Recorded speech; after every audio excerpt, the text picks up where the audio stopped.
are back. It is Off Topic on brand. I'm Siege. That is Smitty right over there. And it has been an eventful week, an eventful weekend. We had another Friday the 13th. We had, we had Selection Sunday on Sunday, which we'll tie in later on. And then we had a big one on Monday. It was, I take that back. Tuesday was St. Patty's Day, and my friend, I did not split the G. This is off of a bottle, so I didn't want to go ahead and pour a bottle and a half to get this. So, Sláinte to you and those that are listening and watching. Happy belated St. Pat's, and again, hopefully you've been having a great week so far. Weather's been insane, and right now, as we record this, it's starting to finally feel like spring again after the snow and sleet and blizzard and tornadic stuff down in your neck of the woods. So, dude, it's all over the place. Let me take a slug of this, and you could go ahead and recap what's been going on with you. Well, first off, I want to say I feel very awkward because all I have is a bottle of water right here. You're over there enjoying this very nice, tasty beverage, and I'm drinking tap water. So yeah, that's all right. We're in two very different practices right now. But I know that you took the day off and you're getting ready to have some more time off work. So imbibe, my friend. Enjoy those beverages. And yeah, you're absolutely right about the weather thing, because just today alone, this morning, I got to work. We had an early start today. I was at work before 5 o'clock. It was snowing and sleeting. And it is now currently 63 degrees. To give you the idea of just how stupid this is. And then you alluded to the tornadic weather that we had. It never really, there were some EF0s, EF1 confirmations in our area. I believe just north of here was a confirmed EF0, some winds that blew through 20 miles north of here. Didn't affect me where I was at, but I will say it was probably 67, 68 degrees when I got home Sunday afternoon around 3:30, 4 o'clock from visiting down south. And by the time that the storm rolled through and everything, I believe about 8-ish, it was already at 40 degrees, which is how quick the cool down came in behind this front. Out west of us, it was snowing already. So I think Mother Nature just sitting watching back. This is literally a throw shit at the wall and see what sticks situation with her. you and I joked back and forth that it's math for sure that's going on, because it was supposedly going to be a 30-degree swing from the high yesterday to the high today. Mm-hmm. And initially, I was like, there's no way, because I walked outside at 9 o'clock last night for the last go outside with the dog, and it had already snowed, and it wasn't supposed to accumulate, but it actually had covered the asphalt and the sidewalk. And I'm like, you gotta be kidding me. It was just supposed to stick to the grass. And then as I took the dog out, it had stopped snowing, but all of a sudden on my jacket, I'm hearing pick, pick, pick, pick, pick. It was sleet. I'm like, you gotta be shitting me. It's spring. God damn it. Yeah. So anyway, it did, lo and behold, get that 30-degree swing. I know we are somewhere in the 60s as a recording time right now, but all day it was hanging around the lower to mid-50s, and my God, dude, not a lick of breeze at all. Talk about literal bipolar. Mother Nature needs meds for sure. I'm with you, dude. Yeah, my thought right now, looking outside, is make it make sense. I'm not complaining, because this is the type of weather that I love. I love it when it gets into the 60s, and it's only going to be dropping down into the 40s. I think over the next 3 days, we're at the 60s right now. Tomorrow pushing the 70s, into the mid-70s, and then by the weekend, we're into the 80s already. So bring it on. I'm fine with here. It. Same here, and then we'll be back down in the 40s on Monday. Gosh, dude. And we shouldn't be having this conversation because it does it every spring. But at the same time, we're clearly over winter. We're ready for spring. Not only that, but we're having the tumultuous back and forth of you're hot, I'm cold, then we flip-flop, then you're getting snow, and normally your area isn't getting snow this time of the year. We haven't had, knock on wood, tornadic stuff in my neck of the woods yet, but we have had already a severe thunderstorm warning or two, which isn't out of the realm of possibility, but it's still like, it's a little early for this, guys. Come on. Right. But then with our temperatures, even if we've been above average or a little below, it hasn't been like an insane swing yet. But then we've got friends that are out west. A mutual friend of ours who used to work at radio with me and went to SEMO with us, Allie Tucci was her on-air name at River Radio. She is in Vegas right now, and they are hitting record highs. They're supposed to beat their record heat. And then other spots, Phoenix, I know, is going to be going for a record high sometime in the next week. Different spots in California, obviously, depending on where you are in that huge swath of state. I don't know about Texas, but one can only imagine that the closer to the border you get, it's going to be also pushing that record heat. But it's like, then you move further east, and on the East Coast, they're getting right now the shit that you and I dealt with earlier this week. Yeah. So it's like none of it makes any sense at all. No. And for our listeners that are thankfully listening to us from out of the country and out of the insanity of the weather in North America, I can't even imagine what you guys are dealing with in your neck of the woods. Please, if you feel like dropping us a line of any kind, I know it sounds like the old person water cooler conversation. We would really be interested to hear if your weather is also being bizarro, crackhead Mother Nature behavior, or if it's typical of this time of year. I know our foreign exchange student, Justine, she had done a spring break trip in Malta and had a wonderful time, and we got to talk to her this weekend, which was fantastic. First time we'd done a video chat like back and forth in months.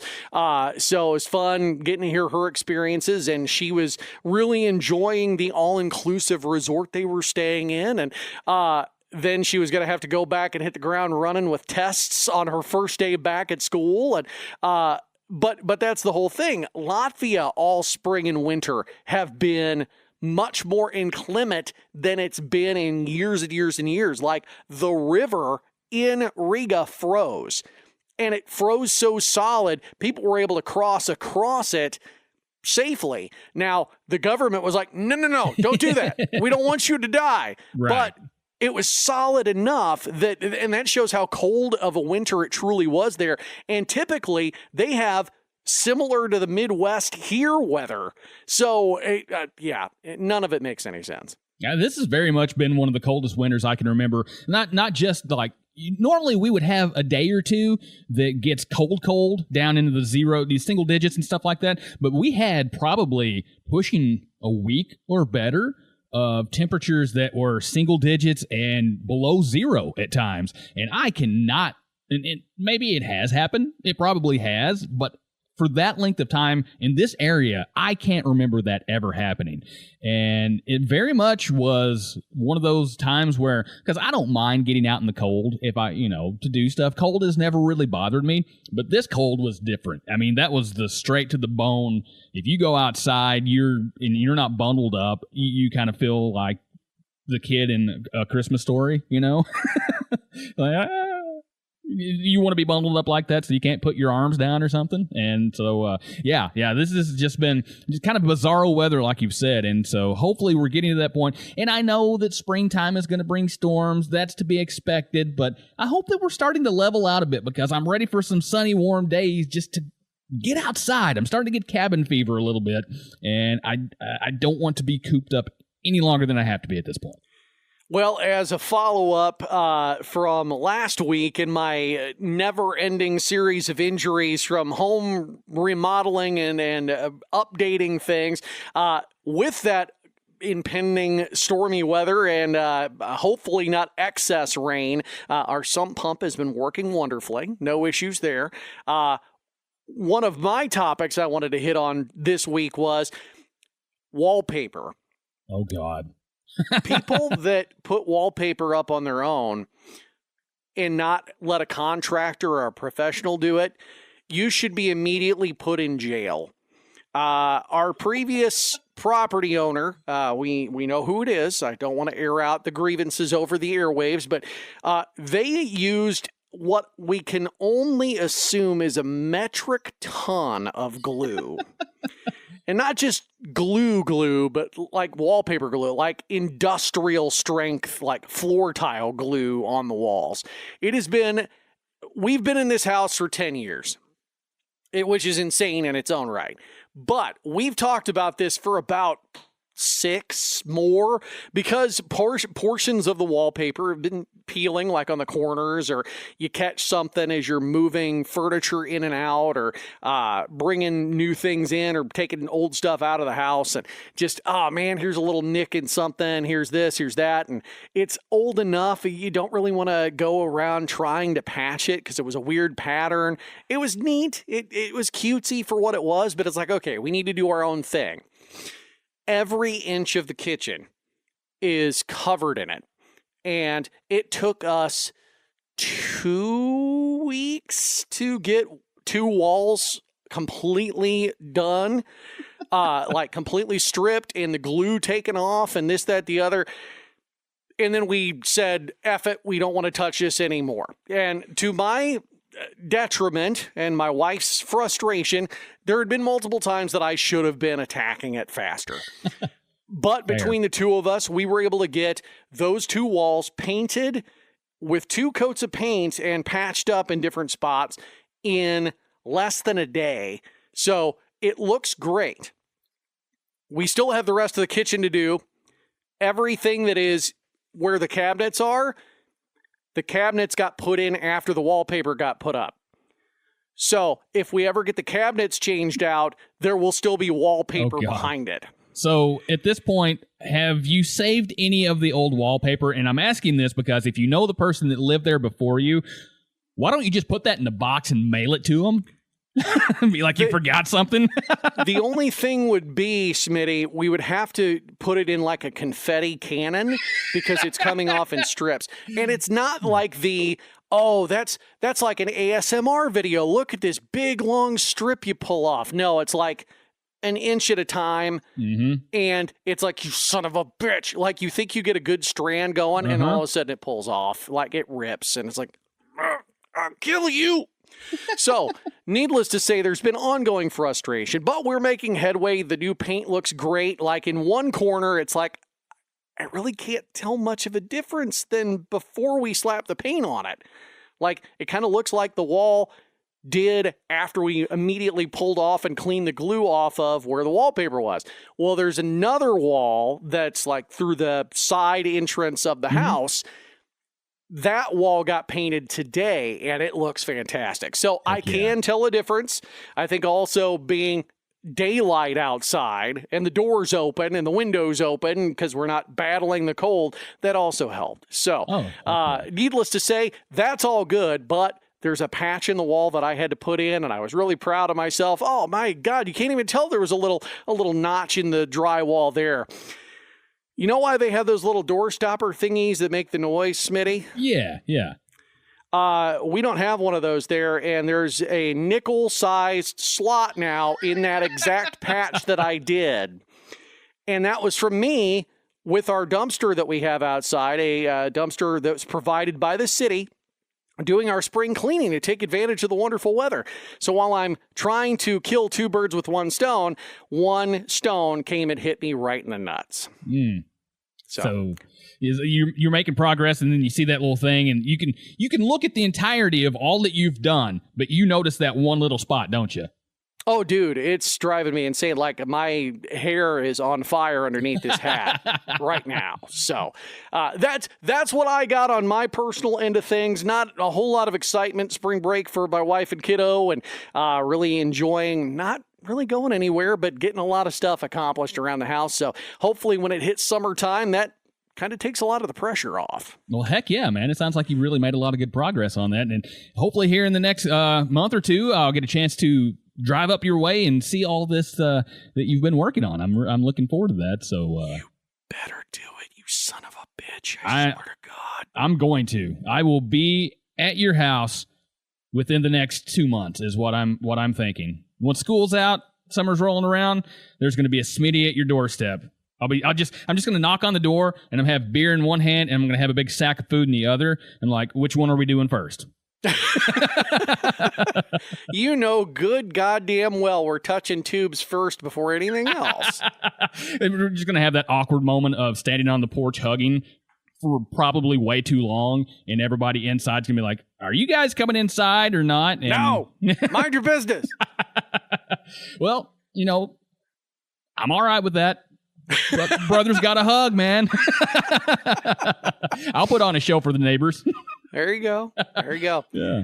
All right, so what's been going on with you, man? I know you said this weekend was weather eventful, and you went down south and were able to duck some of the storms, but yeah.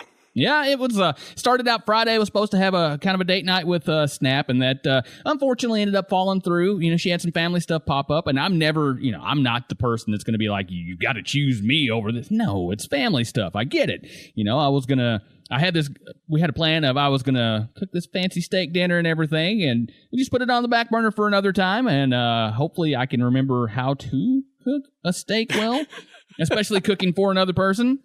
Because don't cook it well. That's your first problem. Well, right, yeah. If it gets over, medium, you mean cook it up good? Cook it up all. I'm gonna cook this thing up good, man. Let me tell you what. I'm gonna throw these steaks on that pan right there, man. Oh yeah, man. But no, it was one of those things where I was like, I was excited for it, and she was excited for it, and all of a sudden, hey, the things have changed. Not gonna work out. Like, I get it. You know, life happens. We'll try again. That's all we can do. You know, busy adults, a lot of things going on in life at different times. So bummed out, yeah, obviously, but not mad, not anything negative, especially anything toward her. Because again, I've always been a family comes first type person, and I will always be that way if a family thing pops up, and you know, that's where you got to go, and I understand that completely. So hopefully in the coming weeks, months, whatever, as time works out, we can revisit that plan, because it sounds like it would be pretty fun, and get a chance. I like cooking for people. It's something that I enjoy doing. It's one of those acts of service, love language type things, I think. And so that's something that I really do enjoy, whether it's a big meal or a snack or whatever. I'm all for it. So it's something that, you know, we'll get a chance to do down the road. So I didn't let it bother me. Kind of cruised through the weekend. Obviously, we stayed in touch and just kept each other updated on what all was going on. So went down to my mom's on Saturday. We had a big plan at her brother's house, my uncle. He's got a nice big backyard at his house. He's got, I think, a smoker and 2 grills or something like that. And so my mom has 3 siblings. She's got 2 sisters and her brother, which one of her sisters didn't show. But my uncle has 3 kids. Man, that makes me feel bad. How many cousins do I have? He's got 3 kids, and then some of them also have kids. So it was a house full. And at one point, one of my cousins' kids was out there, and I think he's 16, 17 now. Tall dude. He towers above me, which I'm not a tall human being to begin with, so it doesn't take much for somebody to tower over me. But this kid's a football player. He's a basketball player, and we're out there with his stepdad. We're out there playing basketball and everything. And I'm like, man, I wonder if I can still shoot a basketball. Turns out I can, because I almost won a game of horse. So I can, I can feel happy about that. I made several shots that the muscle memory decided it wanted to kick back in. Got to do that. And I will say, though, that I had one of those moments of complete and utter just almost ugly crying. And I'm not ashamed to admit it. But my grandma, my mom's mom, used to make a cherry cobbler, which I talked about when we were doing our last meals. Our final meals. Yeah, our final meals. That cherry cobbler is still God-tier cherry cobbler to me. And everybody in the family knows that. And I think everybody in the family knows that my grandma, toward the end of her life, was very open about saying she made it for me. Whether she did or not, that was always her, oh, here's your cherry cobbler sort of thing. Well, my aunt is getting my grandma's recipe book, and she's getting recipes that all of the grandkids like that my grandma made. And I happened to be the first one. I guess it was kind of a birthday gift, since my birthday is coming up in a couple weeks.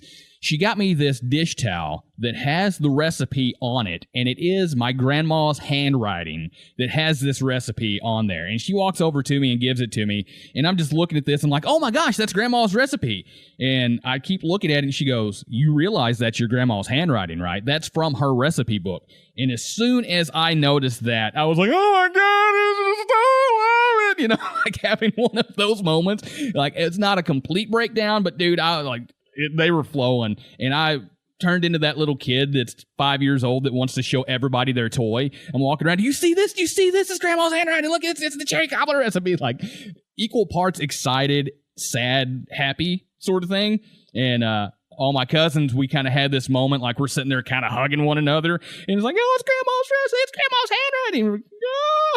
So it was a fun bonding moment to be able to do that. And so we had a good time just hanging out at my uncle's house. It was windy, but it was a beautiful, warm, sunny spring day. We all got to enjoy equal parts of being outside and then hanging out inside, eating, just laughing and joking. My uncle is one of my biggest influences on me in life. There's a lot of humor that I got from him. He introduced me to British humor, especially. He got me into Monty Python and things of that nature. He's one of the reasons I'm such a big John Cleese fan is because of him. At my aunt's wedding, my uncle's probably about 6'4", 6'5". And imagine him doing the Ministry of Silly Walks as we're doing the wedding practice. And so that's always a cool memory to think. But yeah, and musically, he influenced me a lot as well with British music. And so having those moments with him, especially, not to say that I don't like any of my other aunts and uncles more or less, but he's always kind of been that guy that I gravitated towards a lot. And so being able to be at his house and have those moments, just all of us together, we don't get to do that on my mom's side very often. And so being able to do that, it was just a special Saturday for me. And by the time we were done, we all ate way too much. Mom and I went home, and we both sat down on the couch. Next thing I know, we kind of look at one another. Are you getting kind of sleepy? Yeah. So we took a little bit of a nap and then woke up from the nap, and it was, late in the evening at that point. I went to bed. And so the next morning, got up, ended up going to church with her and my grandma and visited for a while and kept looking at radar. And I was like, guys, I hate to cut this trip short, but they're showing that this stuff's going to be firing up, 2, 3 o'clock. I want to get ahead of it, which I got home maybe about 45 minutes to an hour before it showed up here, but I ran through rain the entire time. I could see clouds building the entire time, and it was one of those moments very much. The further north I went, the more I could see this stuff coming from the west, and I'm just thinking, let me get home. I don't want to get caught in this. And so thankfully I was able to make that work out and not have a good twister moment or anything. So rode the storm out, watched it, was Snapchatting with some of the guys from work, and we all kind of had those Lieutenant Dan things going on. You call this a storm? Totally Midwestern guys standing outside watching the storm come. As you do, right? That's what we're all supposed to do. Yeah, of course, as you do. The ones that are in the middle of the night, you probably don't want to be that one standing out of the porch. But when it's in the middle of the day and you got a little bit of daylight peeking from the clouds, yeah, of course you do. Oh, heck yeah. I'm snapping and just like, I'm outside looking at you like, yeah, me too. We're watching this. My guys at work, like, you outside watching this? Yeah, we're watching it. What else do you think we're doing? Pictures of beer, like you see a picture of a beer up against the dark gray skies. Like, yeah, we're all right there. So as long as you don't do the Bill Paxton from Twister and the story that Dusty tells, and make it and throw the bottle of whiskey at the Twister. As long as you don't do that, I think it's okay. Thankfully, all my clothes stayed on. I didn't have a Hank Hill hanging onto a tree getting my pants ripped off sort of thing. So.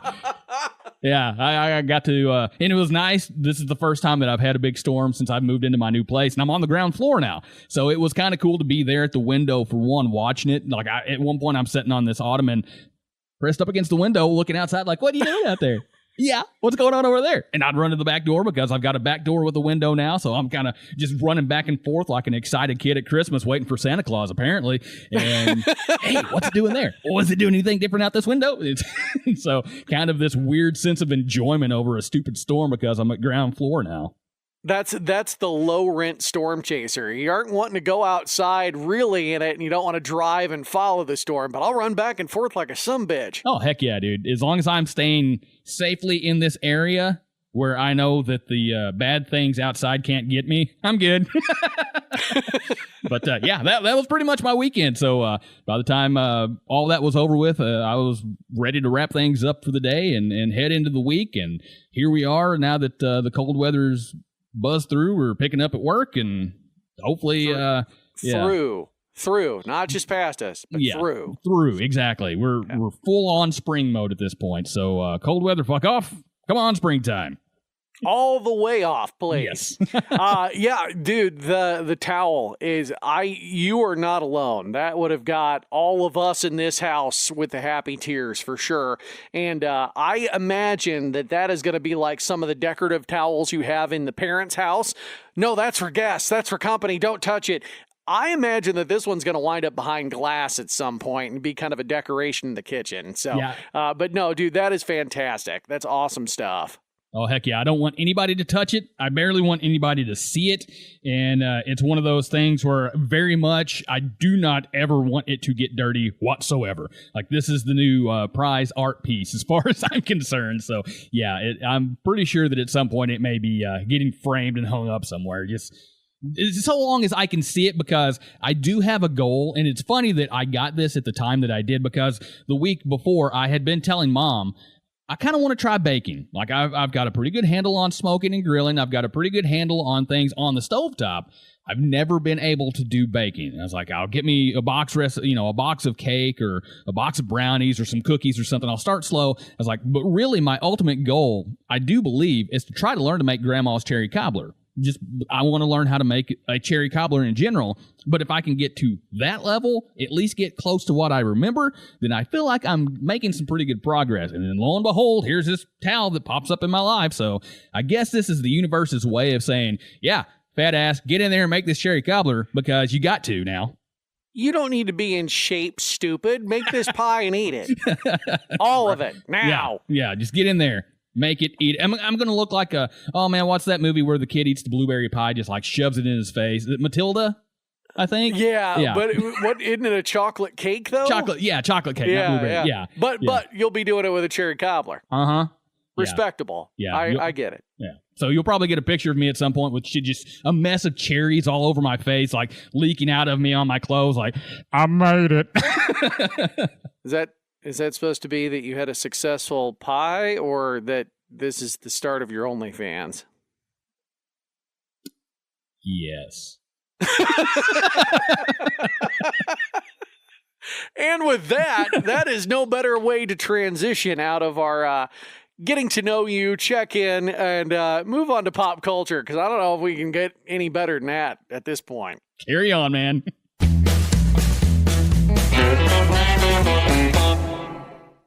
So, pop culture-wise, a lot of stuff happened this weekend. The Oscars happened on Sunday. A lot of good victors.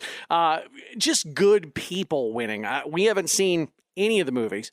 Before we talk about anything to do with the Oscars, yes, Matt Berry. That's the only thing that mattered to the Oscars, as far as I'm concerned. That guy talking and doing voices, like doing the announcing. I don't care anything else that happened, and I'm sorry that I interrupted you, but I just have to get this out there, being the ultimate Matt Berry fan, and I know that you are as well. That was the reason to watch the Oscars. So continue. Matt Berry and Conan O'Brien, both gems and a fantastic pairing. But that said, haven't seen any of the movies. None of the films that were up for anything were viewed by anybody in the Coheen household. But I will say this. A lot of the victors were good, solid people. Michael B. Jordan and Ryan Coogler winning their respective races. Fantastic stuff. Love them both from the Black Panther films. Then just that pairing. It's so great whenever you have a director and star combo that they just mesh so well together. It's like Scorsese and not Matt Damon. Where am I going with this? From The Departed, he was there. He only dates 26-year-olds. Oh, Leo. Yes, Leo. Yeah. Leo and Scorsese have partnered up well together, and you just got to love that pairing. And of course, Jessie Buckley winning for female actor, our best actress. Wonderful speech, and giving the last parting words in Irish. Just a fantastic way to do it on Mother's Day in the UK, and also just the setup for St. Patty's Day, just an ultimate feel-good moment. So good stuff all the way around.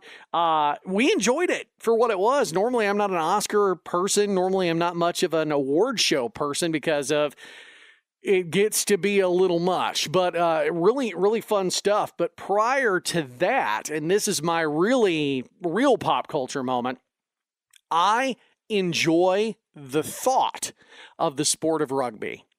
Rugby is one that I've always loved the idea of, but really haven't had access to it, and don't really understand the scoring that much. It's similar to cricket, two worldwide sports, really not represented that well in the United States. I think for rugby especially, it's turning around. It is turning a corner, but access has gotten so much better for rugby coverage. And over the weekend, NBC, like proper NBC, was showing Six Nations coverage. So it was Ireland versus Scotland in Ireland. We watched every single play, dude. It was so fun. And watching the crowd be into it. And again, rugby is like American football mixed with soccer, mixed with ice hockey. Mm-hmm. That's the only way to describe it. These guys are tough as shit. They have endurance to beat the band. And unlike soccer, unlike basketball, where you're seeing some dives, it's like, oh, come on, don't be a pussy. These guys were, oh, shit, that guy's back up. He about died. What's happening? So you got that hockey mentality of, oh, I lost a tooth, whatever. They're otherworldly tough, dude. Yeah. It is unreal. Did you ever happen to see any of the scrums or whatever going on when SEMO had the rugby team going on? No, I never saw that. Yeah, I happened to wander upon one just one day out of the blue. Didn't know what the heck I was watching. I just saw guys, kind of locked together like that, trying to progress. I thought maybe it was some weird game of football. I had a vague idea of what rugby was, but I really didn't at the same time. And so seeing that, I was like, oh, that's pretty cool. Yeah, okay. You looked at it a little bit from the outside like, they don't know how to huddle right. Are you guys hugging? What's going on down there, Yeah, so, dude, it was Six Nations is what this league was, and I know it's a microcosm of all the different rugby leagues that are out there and all the different divisions, and all that hurts my brain. So again, a complete novice on this end of things, but Ireland versus Scotland in Ireland. Ireland won. They apparently won the Triple Crown, which I'm like, okay, cool. But then they said the next match later in the evening was going to be England versus France. And if France won, then they won the championship. I'm like, how does that work? Good. So apparently in Six Nations, it is, let's see, England, France, Ireland, Italy, Scotland, and Wales. Okay. Those are the six. Okay.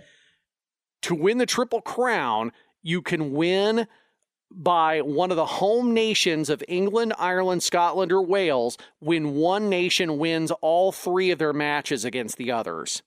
Okay. So Ireland won the Triple Crown. There is a little trophy that comes along with it for beating the rest of the teams. But Ireland was in second place. They were tied for first. If France would have lost, then Ireland would have won the championship for Six Nations. But unfortunately, France and England was a great game. That was on Peacock, so it was hidden away. Was able to watch that, and I actually purposely tuned that in just because of how much fun I had watching the first one. And it was fun because the Ireland-Scotland game was very much a, yay, all our heritage.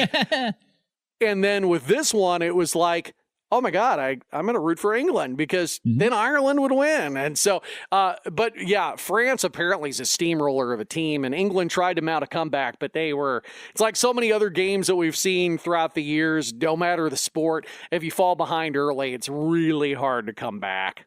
So, again, really good stuff, and a shout-out to the person that I think intrigued my whole family the most to watch rugby is Ilona Marr. I think Marr is how you pronounce her last name, but she and her sisters have a podcast, and she is still a pro rugby player and maybe even going to be in the Olympics this next Summer Olympics. So, again, shout-out to her, and hopefully just broadening the perspective of all the prospective viewers of the sport, whether it be male or female. So they're all badass, and look forward to seeing more games and hopefully more access as we go along. Yeah, heck yeah, dude. Next time that you happen to see one of those on, let me know. I don't know much about it. I've never really had that big of an intrigue, but at the same time, there's a bit of a curiosity hearing you talk about it, just to see what a whole match is like. You know, I've tried to do soccer. I can get into soccer to an extent. It just, something doesn't fully grab me. So I'll absolutely give rugby a shot sometime. It sounds really fun. So, next time you see one on, holler at me. Again, out of the sports that I wish I had a deeper knowledge of and better access to see, rugby and cricket are the two out of all the global sports there are. And I think what we're missing with soccer or football is the live experience. Yeah. I think that would make a world of difference for us. And like we've openly talked about it, baseball is a live sport. Mm-hmm. We can watch it on TV, but being in the ballpark is a totally different deal. Hockey is fun regardless, but in the rink is fantastic. Mm-hmm. Football, no, dude, screw that. Unless it's a college game, I want to be at home. Yeah. I don't want to be in the stands, especially pro ball. They take so many freaking breaks. It is insane. So, again, and NBA, I've never been to an NBA game. College basketball is a blast live, but as we're talking about it being this time of the year and the March Madness tournament is getting ready to get underway as we record this, it's very much a, you know what, if you've got some skin in the game, whether it's a true bet or you've done a bracket or you've just got somebody that you want to root for, it adds a whole different level of intrigue, I think. Oh, it very much does. And speaking of brackets, let's go ahead and shift things over to our own little bracketology, which... Look at how smooth that transition was. It's like you're a professional. I remember how to radio. But, we've been talking about this for a while, and we actually got a bracket set up. And so if you're listening to this and you would like to join in with us, I'm going to be posting those things, which I guess I really need to be posting those things a lot sooner than I did. Yeah, probably should have already posted those. Oh, crap. Well, anyways, what we're going to do is a head-to-head between me and CJ that you can follow along with if you want to, and we'll be sharing our results as we do. We've set up men and women on there, which I don't watch the wide scope of college basketball like I used to. There was a point in time probably when I was in college and just shortly thereafter, I was keeping up with at least one of each conference. You know, SEC, your ACCs, your Big 10, your Big 12, your WACs, all these. And it's the college landscape has changed a lot in that amount of time. And so I've kind of scaled it back. I'll keep up with Mizzou. I'll keep up with like Arkansas State. And then I keep up with the Ohio Valley Conference that SEMO is in right now. Every now and then I'll tune into Missouri State, which is in the Missouri Valley Conference. And a slew kind of pops in every now and then because Robbie Avila these past couple seasons has just been phenomenally fun to watch. And it's cool that he made it. St. Louis is in the dance this year. I think they're the 8th or 9th seed in one of the divisions. So, yeah, it's one of those things I've scaled back. But I can't not let March Madness go by and not fill out a bracket. And so we got to talking yesterday, went ahead and filled out our brackets. You want to dive into who we've got in our Final Four? Yes, sir. I think that's the easiest way to get about it without having another 3+ hour podcast. Yeah, we're not going to go through and dissect everything basketball style or anything like that and give you the whole rundown. Yeah, exactly. Let's start with my women's bracket. So now you can look at me and say I'm being a homer with it, but honestly, if the ladies stay healthy and they do go on a run, I have got in my Final Four Iowa State versus the Iowa Hawkeyes, the in-state Super Bowl, the in-state Cy-Hawk rivalry. in the semifinals. And then on the other side of the bracket, I've got BU and the Longhorns. Okay. Ultimately, I have got the Longhorns and ISU in the final, and ISU ultimately winning the women's NCAA championship. Now, I do know they are a lower seed. They're kind of in the middle of the pack there. ISU has had their injuries throughout the season, but now, as far as I am aware, everyone is healthy. So between that double team of Addie and Audie and the rest of the girls on that squad that have stepped up, I think that they've got their best chance to do a run in this tournament. And Iowa, that is not a slouch either. I am a state fan, not an Iowa person traditionally. But these girls, even without Caitlin Clark, deserve more national praise than what they've gotten. Again, Caitlin was a once-in-a-generation player, and they had on that team a laundry list of girls that are now in the WNBA and are MVPs of their respective teams. My fantasy WNBA draft we did last year, because all of us were pretty new to the WNBA at that time, and my daughter wanted to do fantasy for the first time, and I'm like, you know what? Let's do this. All of us will be on an even playing field. We don't really know who we're drafting and how often we need to switch out players.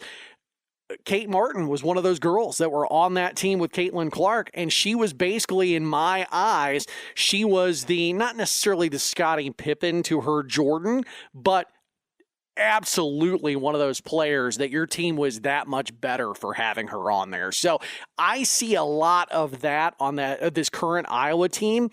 But again, brand loyalty, Iowa State, I think they will edge out Iowa. If Iowa does not make it to the Final Four, I can honestly see Iowa State doing it, and that's not just being a homer with it. So that's my women's Final Four. Where do you got, Smitty? Well, I haven't really watched the women's game closely. Admittedly, I've watched it more in recent years. Not going to lie, Caitlin Clark pulled me into a lot of women's games because she was just otherworldly, just a once-in-a-lifetime, absolutely a generational player. And her visibility definitely helped that Iowa program in terms of getting more talent coming in. And I think you could even look at that with Tyrese Halliburton on the men's side of things, too. Oh, yeah. You have these high-profile players that go into the professional levels, and they see how they came out of college, and so there's always going to be that draw that's going to attract, that's only going to help the school with scouting and recruiting for the next classes coming up. And so, yeah, they definitely still stack that box. I looked very hard at ISU.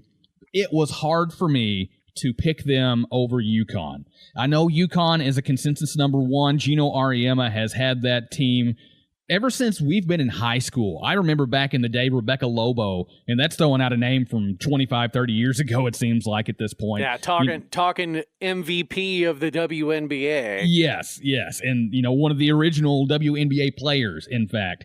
And so that's just a generational, yearly team that even on their bad years, you have to look at as somebody that can still contend, which I think even their bad years, they're still like a 2 or 3 seed, it seems like. And so it was hard for me to want to pick ISU and not disregarding them, because I know you've kept me up to speed more on how talented that crew is. And I've even seen them in headlines here and there as well. I just couldn't do it. But I did put Iowa in the Final Four with UConn on that side. On the other side, I had Texas as well, but I went with UCLA because I play NBA 2K a lot. And they've incorporated the WNBA more into the game in the past couple years. And so right now they're doing a March Madness sort of theme where they're rolling out collegiate player cards. Well, one of the cards that you get in one of the modes that you can play, it's called My Team. Just a quick, this is a card collector mode, and you can do a lot of, you play certain games, you unlock certain cards, you undo packs, things like that. And one of the players that I got was Lauren Betts, and she's 6'7", 6'8", just a towering individual. And she is a good card in this game. At 6'7", she's listed as a center, which on the women's side of things, 6'7", 6'8", that's a pretty tall person. You don't, outside of somebody like Brittany Griner, you're not getting a whole ton of women that are up in that area. The 6-footers, that's kind of common, 6'2", 6'3", but 6'7", 6'8", that's a little bit different. Rebecca Lobo was one. I think she was 6'7", 6'8". Lisa Leslie was up there as well, the first woman that I ever saw dunk a basketball. And so Lauren Betts gives me a lot of those vibes. I'm out rebounding people with her at times. I'm out rebounding 7-foot men cards in this game with her at times. And so seeing UCLA, which I think they're a 1 seed on their side, it was hard. Right. Yeah, it was hard for me not to want to pick them, but I put them in Texas together. But ultimately, I'm going to have to lean once again on UConn. It's just one of those things where I don't know enough about the women's side, but I know that UConn is just a perennial powerhouse, and it is hard for me to want to root against. Just to root against them. They're so good. They have a great coach. They have a great staff there, and so I'm going with UConn on the ladies' side for this one. I don't blame you, man, and that's a solid enough pick. And again, I said maybe it's going to come across as being the homer being in Iowa and being exposed to the coverage that we've had of both teams. But I really do think that if I was firing on all cylinders and it's that every given Sunday mentality. If they have a bad start, if Iowa or ISU is playing at the highest level with all of their starters all healthy, anything can happen. And if they are able to topple the number 1 seed, that is a huge, huge deal as they continue to make their way toward the national championship. And who knows, it might happen this year. Yeah. On the men's side, this one I'll full-fledged say I'm a homer. 3 of my final 4 teams are Iowa picks. And here's the thing. The likelihood of this happening is, I don't want to say slim to none, but it is very, very unlikely. That said, the team from Northern Iowa, UNI, dude, they have something magical this season. If anybody can spark a run, and I think that they are definitely a low seed. I don't know if they're a 14 or not, but they have everything on them that could lead to a Cinderella story. And if it could work out perfectly to match up Iowa and UNI in the semifinal, dude, talk about this entire state. You would not be able to hear anyone else in the country talk. All of us will be so loud and glued to the television for that matchup. On the other side of the bracket, again, my homerism, a number 2 seed, even after what happened to them at the Big 12 tournament. I've got Iowa State, and they're going up against the Bulldogs, and I've got Iowa State winning. I've got the Cy-Hawk in the national championship game, which, again, I've got more likely odds of winning Powerball than that happening. I know I'm not being unrealistic here, but again, if all things fire the way they do, that number 2 seed Iowa State has a very, very good chance of getting to that final game. And as for the other side of the bracket, it's more wishful thinking, but UNI has everything going in their favor to be a Cinderella story this season. Oh, dude, and that's the fun thing about this time of year, because like you said, it's an any given Sunday thing. One game, that's all you get. When you lose, you're done. And so you see those scenarios a lot. I mean, just a few years ago, we were talking about this just the other day. A few years ago, we saw a 16 seed upset a number 1 seed, and Purdue got bounced out by I can't remember who that was at that time, but it wasn't Florida Gulf Coast. That was a few years before that. But yeah, seeing that. And every year, I believe I read a stat that every year at least one 13 seed wins. And then you have the 12 seeds that come in and just ruin brackets left and right. It's going to happen. It's bound to happen. And that's the fun part of it. But it's also the part that's frustrating when you're trying to build these brackets, because you're looking at it both fandom and analytically. And you want to be like, yeah, I want these upsets to happen. This is going to be so cool. But this team is really freaking good. And I know that I weighed that quite a bit, because I ended up having Duke coming out. They're a consensus number 1 team. And I've watched a couple of their games, and I followed along a little bit with Cam Boozer. And that kid is going to be a top, I would say, if he's not in the top 2, because Darren Peterson's probably going to be the number 1 coming out of Kansas. And then I think A.J. DeBonsa is probably going to be number 2. There's a chance that Cam Boozer could be a number 3 pick or number 2 pick. Likely is going to be a 3 pick. Regardless, this Duke team is stacked. They've got another guy. His last name is Evans, I believe it is, that looks really good. And then I think they've got 3 guys that they're projecting to all be first rounders, maybe even more than 3 guys. And so this team, as Duke normally is, it's loaded. There's very much a reason why they are the overall number 1 pick. And it's, again, kind of comparable to UConn, just the Duke heritage, the Duke lineage. And I'm not a Duke fan. It's always been one of those things. I leaned the UNC Tar Heels direction because of Jordan, for one. And then Tyler Hansbrough going there in the early aughts. He was from this area. And so I was very much into UNC at that time. And even the seasons prior to that when they won with Wayne Ellington was there. What's his name? Ty Lawson, I think, or was there. Felton Spencer? Regardless, there's a lot of those guys that were just world killers in college. And any given night, they're just going to dominate. So I was always a UNC guy. Can't dismiss Duke. Historically, traditionally, always a good team. So I've got them coming into the Final Four, taking on Houston on their side of the bracket, which Houston's one of those teams that I think is probably better than their seeding. I think they were, at one time, a number 1 in the nation. Ended up, did Iowa State beat them? Was that one of their big games that they had earlier this year? I know Iowa State knocked out a couple teams that really, we were at one point we were even talking, and they were 9-10 seed, and then they won that game, and we were talking, man, this could put them in the top 3, top 5 conversation. And so I think Houston possibly was that team. I'm not sure, but I still think Houston's better than where they are, being I think a 2 seed. On the other side, I have to have Iowa State in that conversation because, even though they got bounced from the tournament the way that they did, that team all year has performed. They've kicked well above where they were expected to, and I think that they're going to come into the tournament having lost that game in the Big 12. Like, you know what? Not screwing around now. You guys have seen how good we are, so we're going to come in and show you in this tournament where it all matters how good we are. And so I've got them going up against Arizona on my other side of the bracket.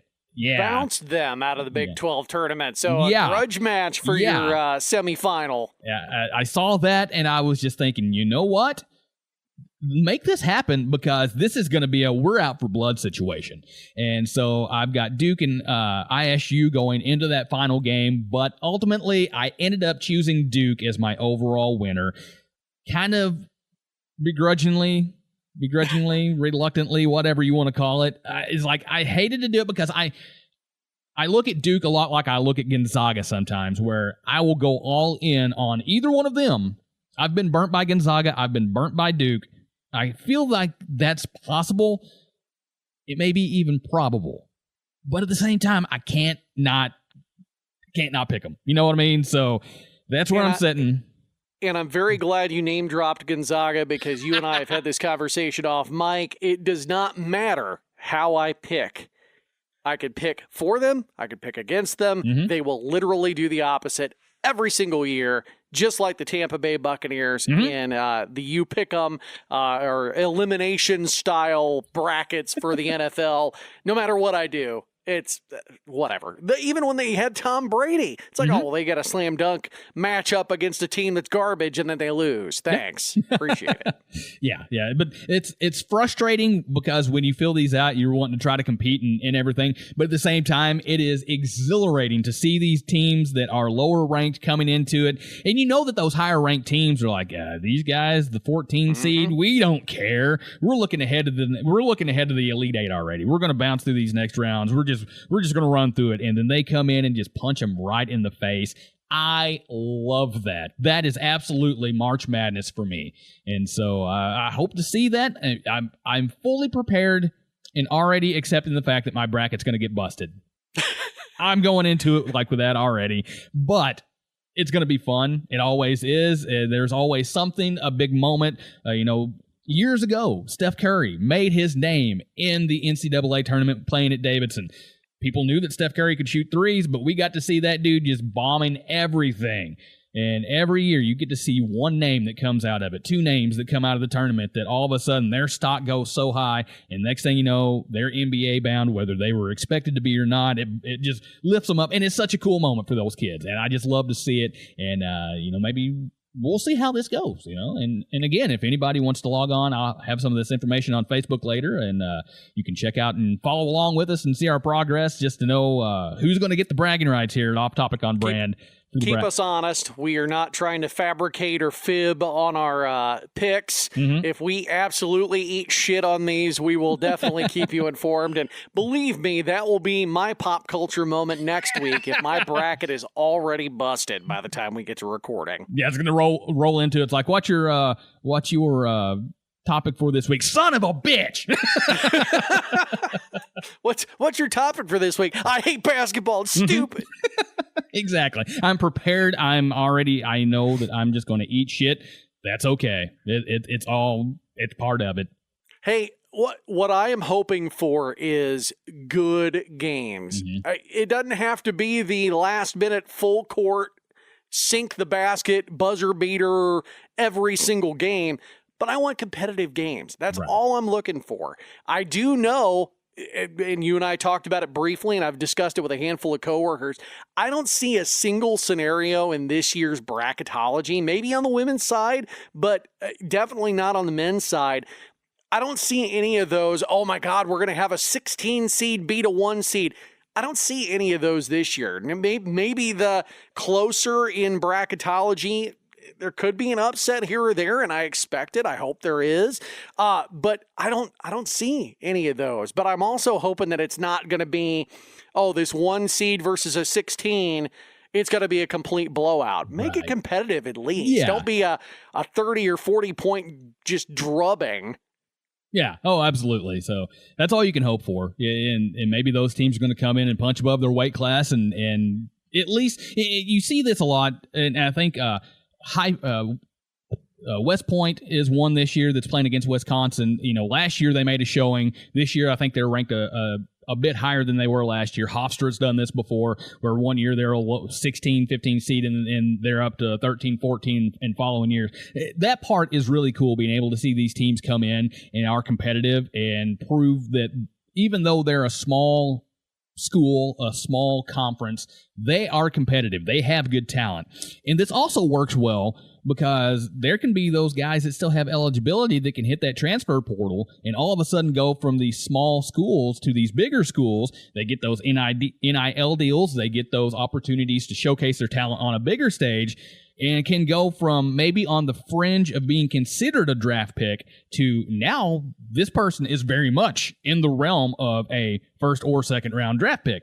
And so to me, that is also equally as intriguing as the matchups themselves can be, is just seeing how these guys can evolve their game and can go up in competition levels just through making a good appearance in this tournament. So that alone, not alone, but that as well is something to me that is just as fun to watch as the games themselves. Absolutely, man. Well stated. And again, looking forward to the madness like we do every year, and having a little extra stakes involved because public embarrassment is always a good motivator. So.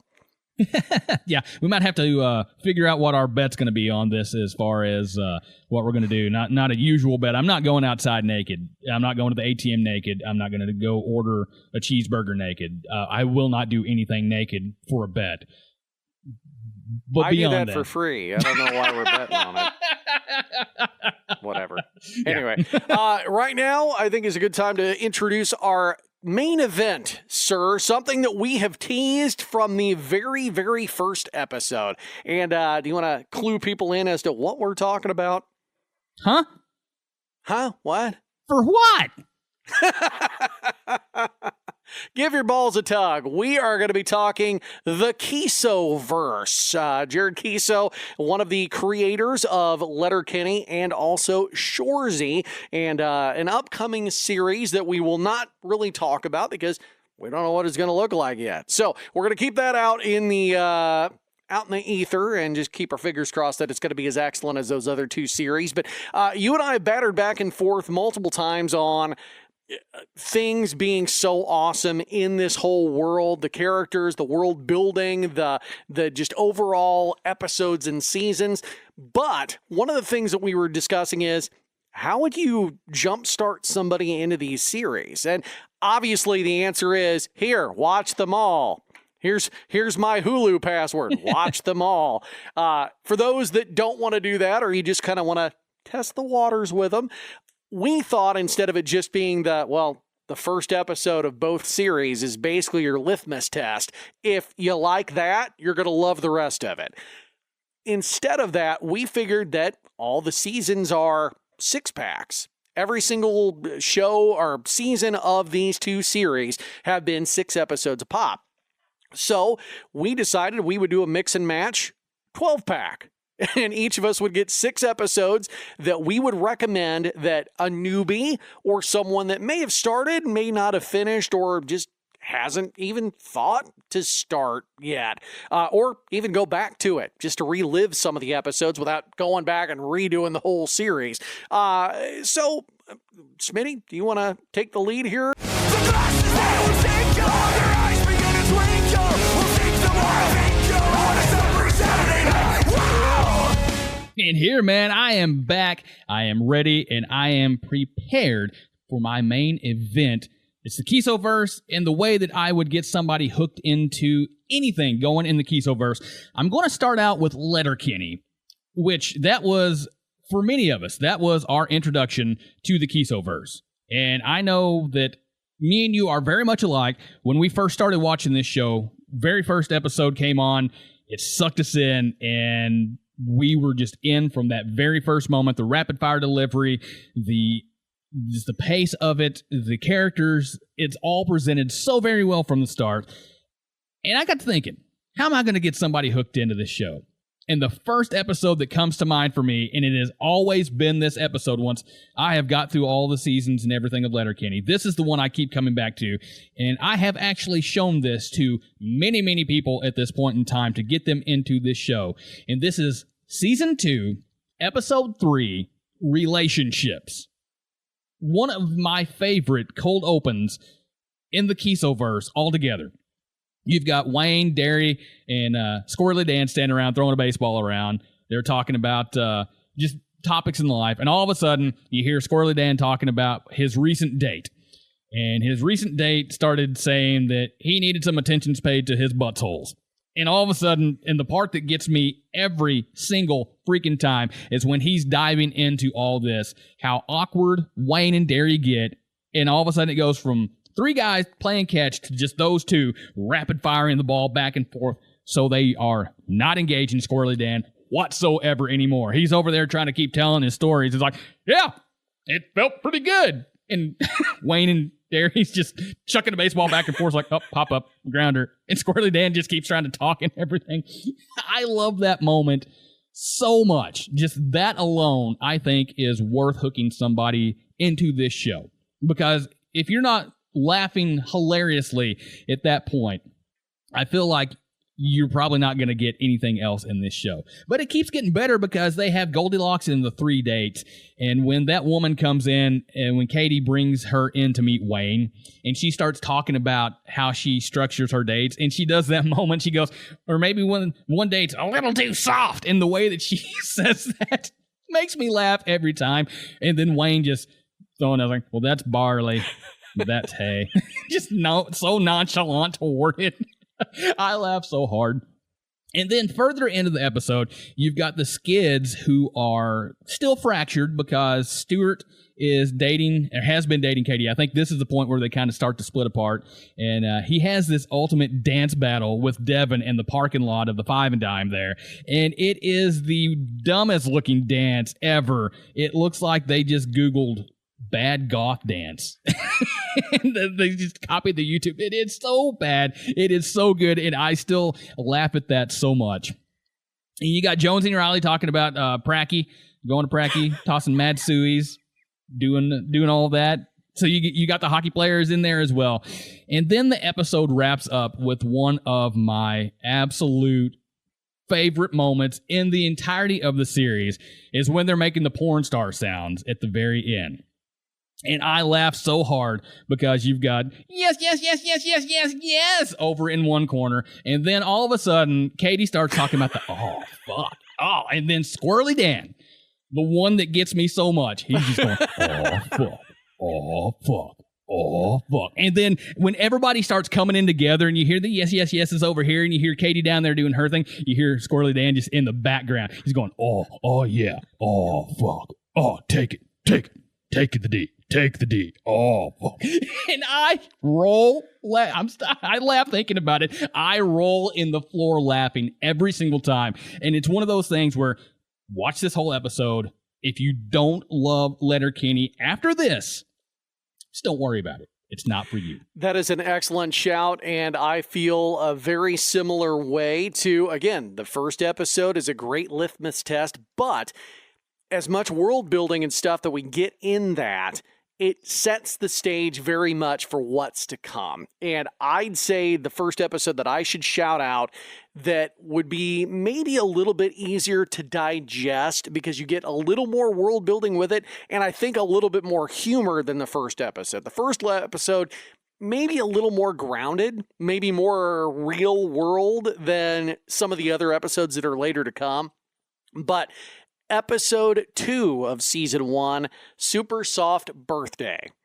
And maybe it's just me being sentimental on account of I had a super soft birthday a few weeks ago, and you're going to have one, hopefully, coming up in a few weeks.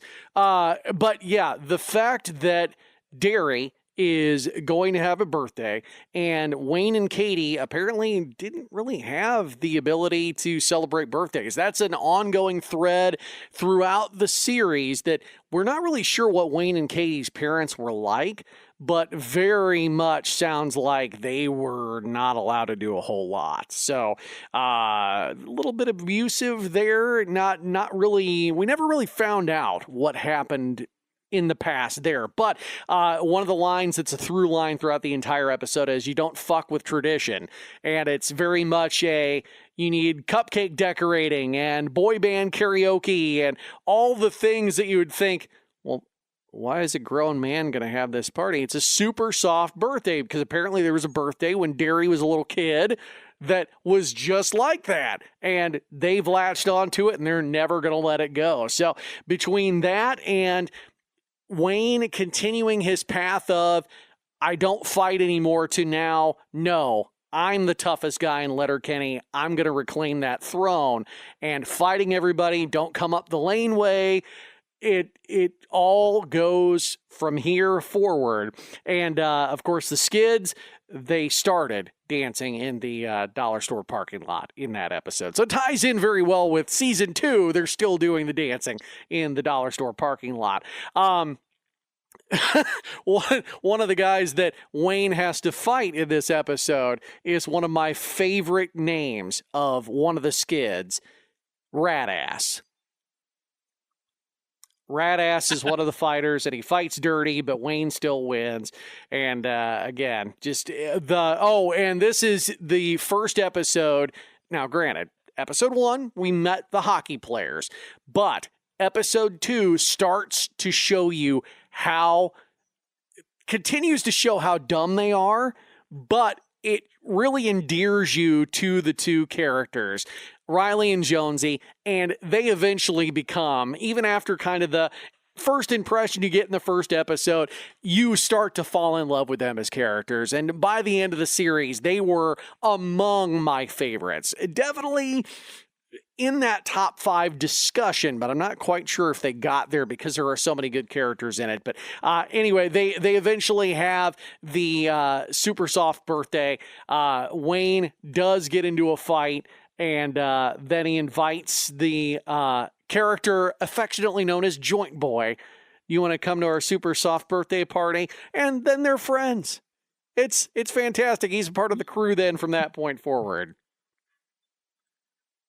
Oh, dude, and such a great shout there. And two things that stand out to me in that episode. For one is whenever Radass and Wayne are fighting, and Radass kind of starts fighting dirty, and you hear Squirrely Dan in the background, "That's not shitty, Wolverine!" Pulls him off.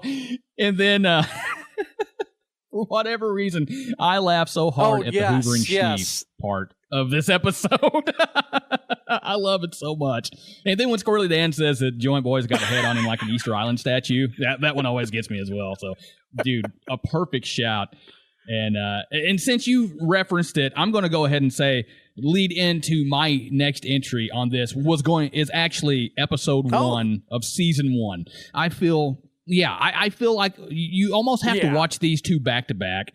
And I was very close to saying my first two are going to be episode 1 and episode 2. Because, like you said, the very first episode, it is very grounded. You don't get the full scope of the sense of humor that this show has. You get a lot of the relationships of the main characters. They're introduced, bit by bit. You get the idea of who they are and what they're all about very quickly. And I think setting that up does this series a great favor because you don't have to wait for a lot to unfold. You can watch the first episode and you know exactly what you're getting. I mean, hell, the first thing you see is the tagline. Letterkenny consists of hicks, skids, hockey players, and Christians. These are their problems. You know exactly what you're getting into, and it introduces that very, very well because it evolved. This show evolved from Letterkenny Problems, which was a series of YouTube shorts, which was, I think it was pretty much, at that point, it was just Keeso and what's his name that plays Derry were the two that were doing it. They were just riffing on hockey players and local people and things like that. And so to take that and to evolve it, which is something that you see a lot of as you dive into the Keesoverse, seeing how he is good at taking things and evolving it, because we'll get into that with Shoresy, how he took this small bit character that was just vulgar background to being this completely full-blown entity that it is. I think Keeso's got a very good mind for how things need to play out. And you see that a lot going from episode 1. So, I mean, it tells you who everybody is. It tells you their problems. You know that Wayne just broke up with his girlfriend. He doesn't fight. He's got hockey players that are dating his girlfriend. He doesn't like hockey players because they'd grab anybody by the tit. Things like that, A couple young hockey players come up to the produce stand the other day. Stuff like that. And you get right into it. The quick, rapid-fire delivery is very much apparent from that first scene that you get with the hockey players, Wayne and Derry. Distributing some literature, things like that, What's up with your treasure trail there, Big Shoot? Stuff like that. Oh, my God, man. Did your esthetician quaff many that? episodes as I've seen, and as many that I count among my favorites, that episode outside of this list, because I knew we compared notes a little bit, I knew you had this one on there, so I had to take it off of mine. But for me, that is the litmus test. That's who have you seen Letterkenny? No, I've heard about it. I've had a couple people tell me to watch it. First episode, just watch it. If you don't like it, then maybe not for you, but definitely give it a shot. And again, I think what you're saying is you already get the vibe. You don't fully delve into the depth of humor. You don't fully flesh out every character quite yet. And the growth of all the characters as the series goes on. Some grow a hell of a lot more than others. Others pretty much stay the same. You get a creep factor from Glenn, the pastor, but you don't know how crazy he eventually gets. The hockey players, the skids, you don't see what you eventually see in them as the series goes on. There's, this person's an idiot. This person, oh my God, that druggy idiot. But you don't fully embrace them yet. But if you, there's something about that character. I want to see them get their ass kicked, or I want to see them get their comeuppance in some way. It definitely pays off. Oh, absolutely. And one quote that always stands out with me from that episode, and I'm going to throw this out real quick, and I'm going to let you dive in because I know we've got a lot to talk about in the Keesoverse. But the one quote among all of the stuff that gets me, and it's very early in the episode, I think it's as they're wrapping up the very first part of it. It's a hard life picking stones and pulling teats, but sure as God's got sandals that beats fighting dudes with treasure trails. I laugh at that still to this day when he hits that quote. And to me, again, this episode, compared to other season 1 episodes, it is up there. You don't have very many TV shows out there that do such a great job at establishing everything that you need to know just to get started in one episode than this. And I will stand on that. That's a hill I am prepared to die on. And this is one. My next pick is later in the series, sticking with Letterkenny and the Keesoverse. This is season 5, episode 4. And you and I have had this conversation I don't know how many times. It is the episode that makes me laugh the absolute hardest. From the first time I watched it, I had to go back and rewatch pretty much half the episode because I laughed so freaking hard at all the lines and all the bits in this episode. It is the Letterkenny spelling bee. Katie, Wayne's little sister, they are training her to be in the spelling bee because she had lost earlier in her life, and they treat this like she's going into the Olympics. It is absolutely phenomenally funny. And not only is Katie competing, but then you have some of the other characters that have been developed and brought up and grown throughout the series. You have our lovable Skid, Steer. We have got the hockey players, and Coach is trying to cheat. We have Tanis. Tanis. But yeah, and then one of the side stories that makes this even better is we are having in this season the women's hockey team, the Shamrockettes. They are going after their 3rd championship. And Riley and Jonesy step into Coach. And my God, Marianne and Betty Ann going back and forth at each other. Dude, some of those chirps are brutal, and they are so fantastically funny.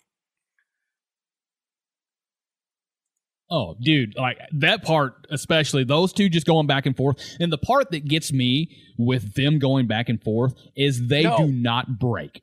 They are stone-faced the entire time when they're just so matter-of-fact when they're delivering those lines. I don't know how they ever got through this is not me being derogatory towards women in any way. These are 2 women going back and forth in a locker room.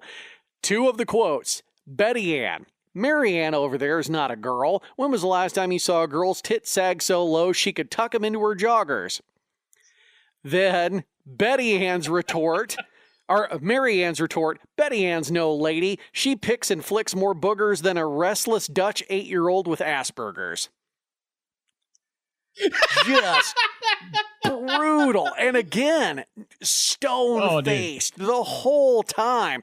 And then you'd see in the background some of the other girls that are extras as hockey players. Oh, dude, they're trying not to fucking lose it.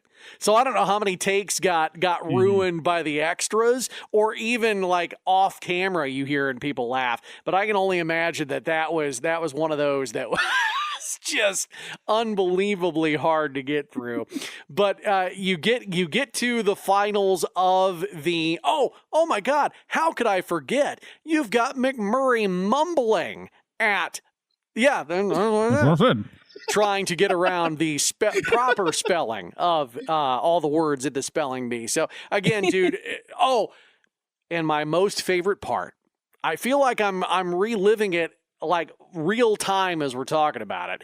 My favorite part is Squirrely Dan yelling at the crowd to shut up because he is so calm and tries to keep everybody level-headed, but he flips shit, and it is the funniest thing. Dude, oh my God. So many times did I have to rewind and rewatch parts of this episode just because I was laughing so hysterically hard. So, again, and Joint Boy having to get high so he could remember how to spell, and he baked himself stupid. There you go. So again, the spelling bee, I could go on and on and on. I'm gonna reel back because we have more episodes to get to, and we don't want to have another 3-hour podcast. We're trying to watch the time, but I can't recommend that one enough. And if I'm ever feeling down and have a quiet moment, I'll kick that on, and definitely that'll lift my spirits up. Oh, dude, and it's a perfect one because that showcases the goofier side of what Letterkenny was capable of doing, because they have a lot of episodes that kind of, it's funny, but it still kind of borders with a bit of a serious overtone. This one was just a blowout from the start to the finish. They just let that unleash, and just, it's hilarious, absolutely hilarious. Probably one of the, I would say, top 3 funniest episodes of Letterkenny, easily, by just letting everybody, you could tell their comedic backgrounds were very much at the forefront of what they were doing that episode. And so, dude, absolutely, that is just a wonderful shout. And I think anybody that's, if you've made it past the first episode and you're digging what you're seeing, skip ahead a little bit. Check this out. You might miss some of the evolution, but at the same time, you're going to find yourself laughing so freaking hard. It doesn't really matter. I think my next one, I'm going to go ahead and jump on into the other series of Jared Keeso's right now. We're going to dive into Shoresy with this one. Now, I'm going to jump in. Again, as you've mentioned, the first episode is very much a litmus test to understand what's going on. If you followed over from Letterkenny, and I know that there was some hesitation going into Shoresy as an entire fully fledged thing, episode 1 just kind of calmed that down completely, and you understood exactly where the show was going.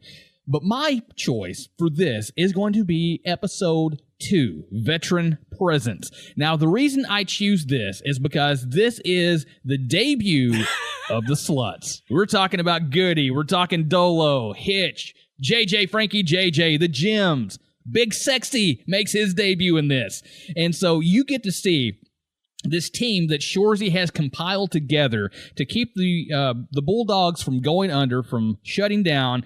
He's fighting so hard for this thing that he loves so very much, that is such an important part of his life. And so it starts out just incredibly hilarious to me, because you've got this whole him and Sanguinette sitting there talking about the Duotangs, and then you've got Mig, Zig, and Nat in the background. And one of the things that gets me so much is how much Zig will just fire right back at Shoresy with everything he says. And it doesn't take long, because he's like, "First up, my buddy Goody." And she goes, "First up, my buddy Goody." Dude, you're... He's like, I'm going to kick you. I'm going to fucking kick you, dude. The way she says that. But... And I'm laughing hard just thinking about it, because he gets up and he's like, "I'm getting out of here. I'm getting fucking peppered right now. I can't handle this." And every time he says something, you get something from the 3 of them. So he's a rap singer, things like that. And then when Hitch is introduced, you've got them talking about how he's got the Newfoundland accent. And she's like, "Lord Jesus," the way that Mig says that, I've backed that up so many times. The way, and just her face, she looks so proud of going, "Lord Jesus." And then you go on and you learn more about Goody, and you learn more about 10-inch cock. And that, again, the first time he says that, it's kind of funny. My buddy, Ted Hitchcock, if you say it kind of slow, it sounds like you're saying, if you say it fast, you're kind of sounding like 10-inch cock.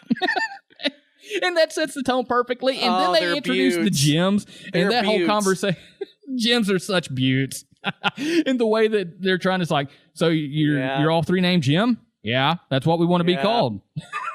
Our name's Jim." He's like, "How about you?" "So you're going to be Jimmer, Jimmy, and Jim Bob."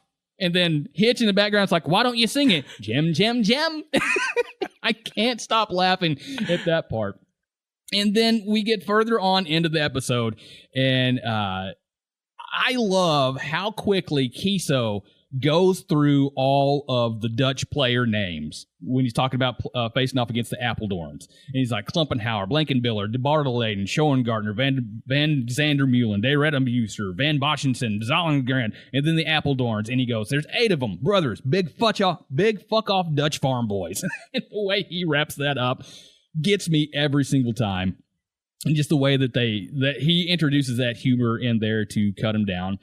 But then, at the same time, to wrap up everything about what makes Shoresy, to me, such a great and compelling character, is they put so much of this soft humanity behind him that you would have never expected in Letterkenny, because he's always the guy in the background talking about how he's banging Shoresy, or how he's banging Jonesy and Riley's mom, and things like that. He's fighting on ice. He's doing all this stuff that would probably get you kicked out of a hockey game, if we're being honest.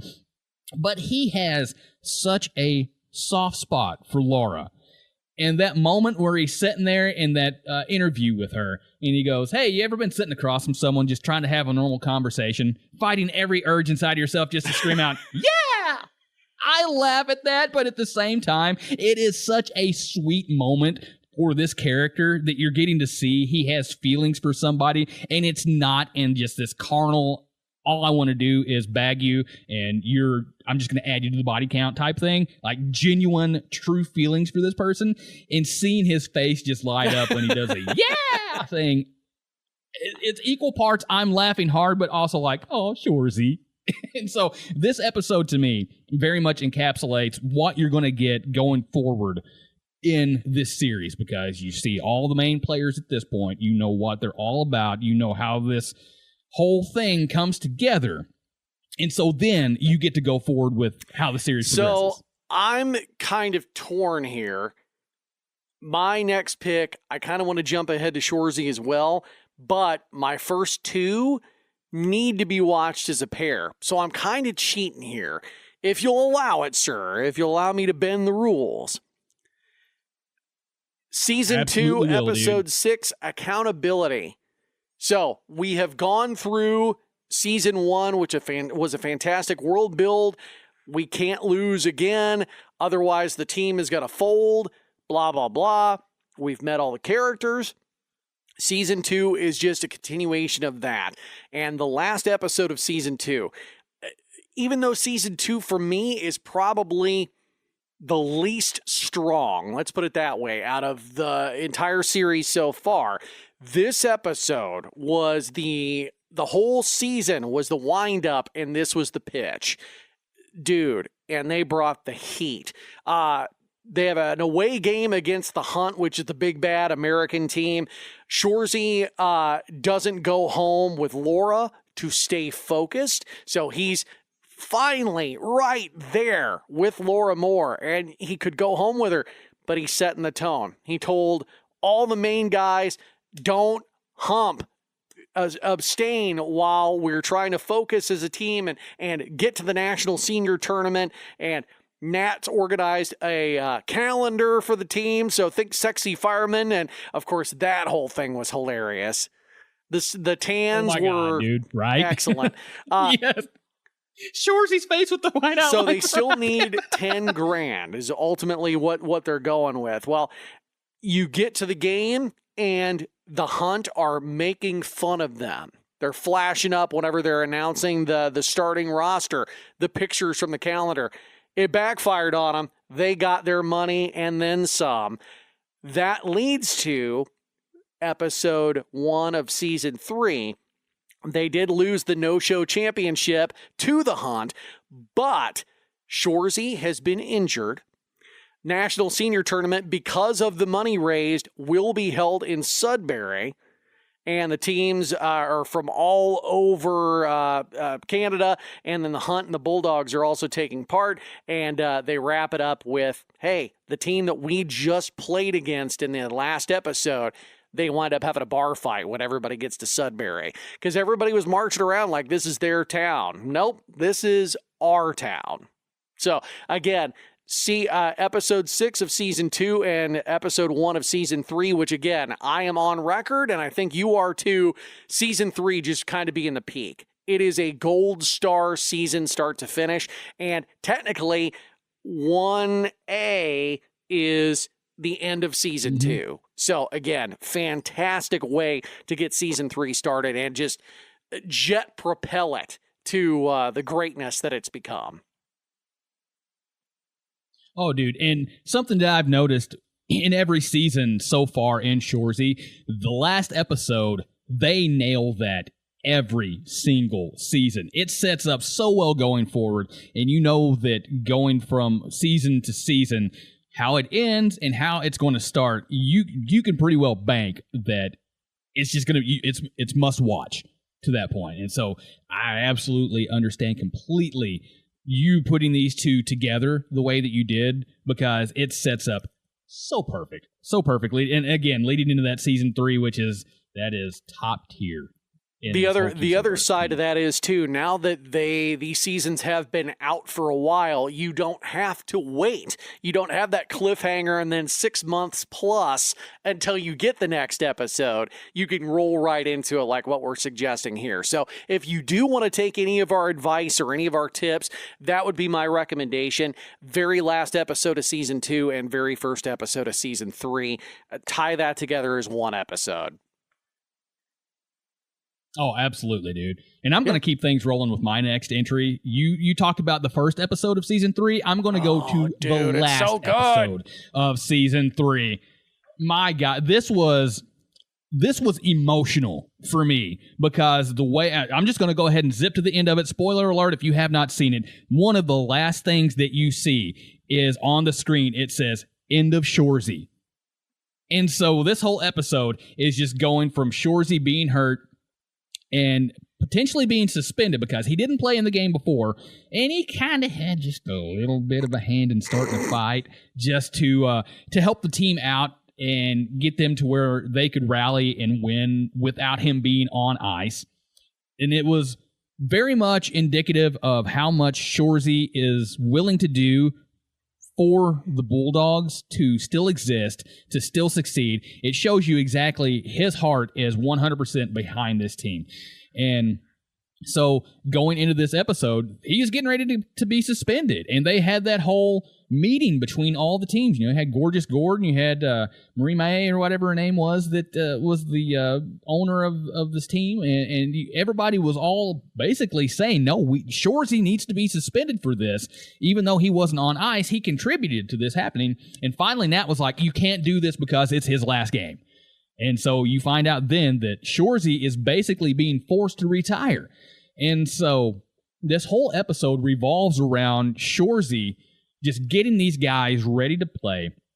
And there's a part going into that third period when he's just getting everybody in the locker room. He's like, Good, have you ever played on a national team this good? And Goody's like, no. He's like, you need to go out and get a goal. And he goes to Hitch. He's like, Hitch, have you ever been around some boys as fine as this? No, you need to go out and get a goal. Fish, you're never going to be on a team. You're not coming back here ever again. Go out there and get a goal. And the part that always gets me is when he goes to JJ Frankie, which this whole season, you've kind of got to see exactly how the womanizer side of Frankie has turned on him, because he was the pride of Quebec, and it was one of those, it's understood that every woman everywhere loves this guy. And now all of a sudden, these women don't love him, and they're airing out all these grievances about him. And so this entire season, Frankie JJ is just not playing to the level that he's expected to be playing at. And I love this part when Wayne comes over to him and gets down on his knees like, hey, big boy, everyone's playing through something here. You got to play through it. You got to battle. He's like, whatever's going on in Quebec, you got to forget about it. You got to play through it because we need you. We need you here. And that moment for me just shows that Shoresy knows how to connect with these guys. He knows how to get them to play their best. And it also shows how much he cares, not only about the game of hockey and about people, but about the Bulldogs, just full stop right there as well. And so seeing that, it's almost an emotional moment to see Shoresy knowing that he's going into his last game, but he wants everybody. He's not like, I'm going to go out and win this game. I don't care. He wants everybody to step it up for the team. And you definitely can tell that going into the end of this episode, when Nat offers him the coaching job for the Bulldogs, I was sad because it's like, oh, you can't get rid of Sanger. Don't do that to Sanger. But thinking about it, it's like, if anybody can coach this team, it needs to be Shoresy. And so the way that Season 3 played out, leading up to the potential end of Shoresy's career, you cannot beat this season. Again, I'm going to praise this until Keeso can prove me that he's got something more in the tank that's better. I'm going to say this is the best. Absolutely. And again, I saw chatter, and I think we've mentioned this in a previous podcast. Chatter was they wished that they would have stopped at Season 3. And I don't think that's fair. I don't think that's fair at all, because Season 4 was excellent. But it is a step down from Season 3 just because it was so good. The entire season, there was not a wasted second in that entire season. And that's why I am skipping ahead through Season 4 my next recommended episode and my last one of Shoresy is from this newest season, season 5, episode 2. I debated long and hard because season 1 or episode 1 is very good and shows that sentimental side of Shoresy and shows what a good coach he is and can be. And it's connecting with the player and finding that thing that makes them go from good to great and believe in themselves. And it's great. It's honestly, as somebody that doesn't like motivational books and quotes and whatever, and the chicken soup for the soul, not for me. That's not my deal. This is one of those episodes, listening to those conversations, it absolutely could be up there as, all right, I got to print these quotes out, or I got to just have that on loop on my phone whenever I'm doubting myself. But episode 2, we get into the meat and potatoes of what's going on in Sudbury and talk about a shit show. The no-show, not just Sudbury, but the entire no-show has folded due to lack of teams. The Hunt and the Bulldogs are the only ones left. The Bulldogs have to empty their offices and locker room for a local basketball team. Shoresy is going to appear on his Bro Dude talk show with Anik, and Wayne Gretzky is supposed to be involved, and he blows them off. And instead of being down after he went and bragged to his dad and his brother, instead, he wound up going on the show and having a really good conversation about how the North American game is suffering. It's dying because they're not allowed to hit anymore. And that's a spin-off or roll through from what was discussed from junior hockey in the previous episode. And then Wayne Gretzky winds up calling him.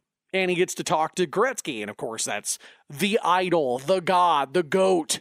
And it means a lot. And you can tell it means a lot to Shoresy. And with what's going on, the European team that has apparently been dominating everybody they're playing, Shoresy decides, you know what? We need to do something about this. And the very end of the episode, where everybody is partied because we're mourning the death of the no-show and the Sudbury Blueberry Bulldogs no longer exist, all of them one by one getting up and watching what the European coach is saying on the ESPN or the Sports Center or whatever, and seeing Hitch get up from behind the couch made me fucking lose my mind. Dude, I laughed so hard I started wheezing. But all of them getting up and, like, no matter what hangover, no matter what booze they had or substances they were on, it snapped them back into focus, and that sets up for the remainder of the season. And I'm getting goosebumps right now just talking about it. That end scene, it's almost so good, it should have been a final episode of a season cliffhanger. That's how good that was. And it was freaking episode 2 of the season. So that's why that would be my last recommended one. Obviously, this would not be the very first thing I would say, well, if you liked Letterkenny and want to watch Shoresy, watch this one first. I wouldn't go that far. But if you have watched a little bit of it, but are kind of jumping around, not watching the full series, I would definitely say, if you liked the 2 that I recommended before, or what Smitty's recommended so far, this one is a must-see from the newest season. Oh, absolutely, dude. Absolutely. And episode 1, again, of season 5, one of the funniest openings of the entire series by far. But to go beyond that, and when they set everything up and then go into this episode, that moment of unity at the very end, you're absolutely right, dude. Yeah, Hitch popping up with his hair all wild. Like, how did he even get behind the couch? But again, you know, seeing them just all of a sudden, they want to fight. They're ready to go to war at hockey. And yeah, that moment, I was the exact same way, dude. I'm sitting there. It's like I was getting fired up, like, you need to go out and beat these guys. You go do this. So I'm very much right there with you. And a tender moment that I need to shout out while they're mourning and partying and everybody's dancing. Shoresy and Zig, who dig back and forth at each other so hard, he does love her. It's very much a brother-sister relationship with them. And the fact that he got her up and made her dance with him, and not in a jerk way, not in a force himself on her way. It was very much a, come on, we're all partying. We all need to mourn together. Get your ass up. And there have been so many friends throughout my life that have been similar to that. So that connection where they're just saying the meanest shit you could possibly imagine. I said some of the Shamrockette chirps earlier, and the things that Zig and he have said back and forth to each other have been way worse. So, oh yeah. It's very much, it's one of those endearing moments for the Shoresy character. Very much, he just throws her on his shoulders. What I'm trying to say, and you can tell in that moment that connection is very much real, and you very much have that moment of, oh, buddy, and that kind of leads me into my next one. The endearing Shoresy. And this is, again, I'm not going to tell anybody that this is where you need to start. I'm very much the same way as you. We've already covered the must-watch episodes.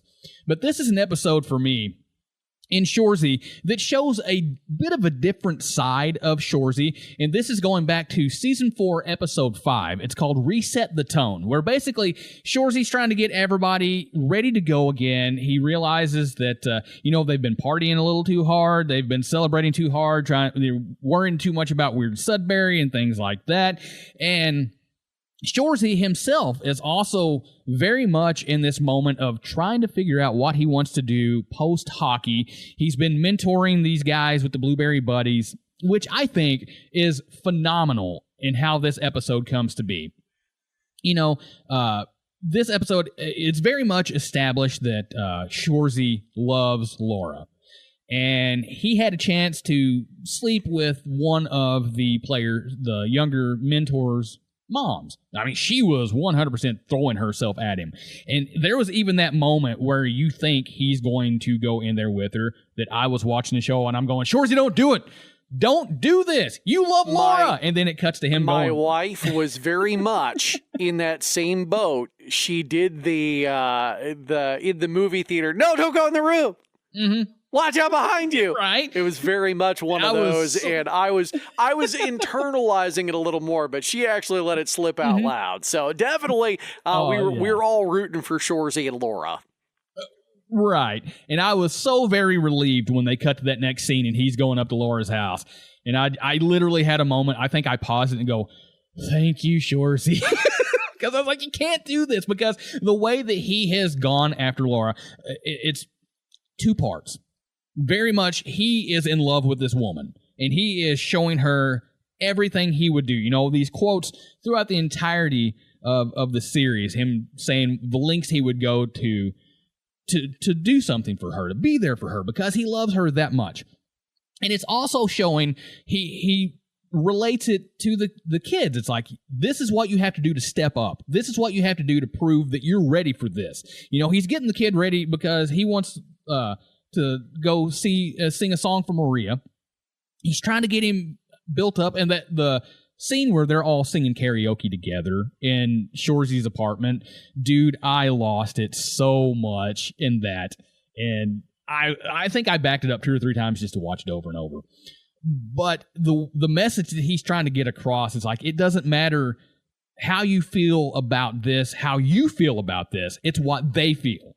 And I want to read some of these lines here, just to kind of show where Shoresy's mindset is with this. And so I found a script and I dragged this off. It's like, you know what I'd do for my girl? Huh? I hate spiders. Terrified of them. Turn me into a little girl. I'd give a tarantula a Thai rub down just to take out her trash. He goes on to say, I'd lick a bum's big toe just to clean her bathroom. I'd eat dirt just to put her duvet cover back on. I'd learn to like cats just to organize her clutter. I'd bite a beehive just to hose out her bins. I'd snort wood chips just to do a load of her whites. I'd suck a tiger shark's tit to untangle the cords behind her TV. But you won't do a little dance to impress her. You got to make the girl smile. You got to make the girl smile, boy. I'm going to teach you a little lesson right here, boys. If you want to win, you got to be willing to do whatever it takes. All right? Whatever it takes. I mean, Shoresy takes his girl downtown every week and sings her karaoke songs. What it takes, you fucking idiot, is to look like an idiot in front of everyone. She likes it. And they go on to say, I wake up 2 days later still laughing at how bad Shoresy is. And he goes, it's not how many you win, it's how many you show up for. And that hit hard, which I'm not going to lie, I've used several of those quotes that I just said. I've used those on Snap in recent weeks and months since I saw this episode, to the point she's like, what is all this about? And finally I was like, it's the links I'll go to do stuff for you. I twisted it, and it's like, I'd look at Big Bum's toe, just come over, do your laundry, or, things like that, just throwing it out. But when you take all that out of context, just showing Shoresy is like, this is what you have to do to succeed at whatever you're doing. You have to show up, you have to put in the effort, you have to be ready to go down to win. And it takes a bit because it's so funny the way that he does all that and the way he's relating it. But when he gets to the very end of it, I'm like, dang, dude, you're getting deep with this stuff, whether you realize it or not. You're teaching very much. And it shows. That is the moment you can tell that Shoresy is 1,000% prepared and made to be the coach of this team. Absolutely. Absolutely, man. That's a great shout. And that was one of the episodes that I waffled on. So I'm really happy that you had it represented. Because, again, I didn't want to gloss all the way over season 4, especially considering I threw out an episode from season 2 that I have not meant to dog on, but anytime we brought it up, I've seemingly dogged on season 2, but I omitted something from season 4, which, in my opinion, is still the second best of the series so far. So, again, thank you so much for representing that. My last one, I had to double check before I threw it on the episodes. Going back to Letterkenny, they do the seasons, but then they would occasionally do a one-off holiday episode. Let's just call it a holiday episode. I had 2 that I really, really went back and forth on, and I decided overall episode quality-wise and a just easy digestible. There's not a whole lot of new characters that have been involved that you have to, where did they come from? It's St. Perfect's Day. With having just celebrated St. Patrick's Day and that area of Canada being a predominantly Irish area, you start the episode with them being dropped off at the produce stand, and shows 7 a.m. And apparently they are wound up from last night. St. Patrick's Day, St. Perfect's Day. Derry has apparently been blacked out for a long, long time. Doesn't remember anything. But everybody keeps calling him Legend Derry. So the whole episode is, while they are standing outside smoking at the produce stand, they are recapping what went down at this St. Patrick's Day party at the Ag Hall. And Derry got into a fight. He defended some honor, and Dan, of course, Squirrely Dan, dressed up like a giant leprechaun, was chef's kiss. So again, the whole episode is fantastic. It encompasses pretty much everything that we've come to love from the episodes of Letterkenny that you and I have shouted out that you can watch. And all these characters are represented in a specific way. And at the very end, they all go up to the house. They're going to continue drinking, probably pass out after that.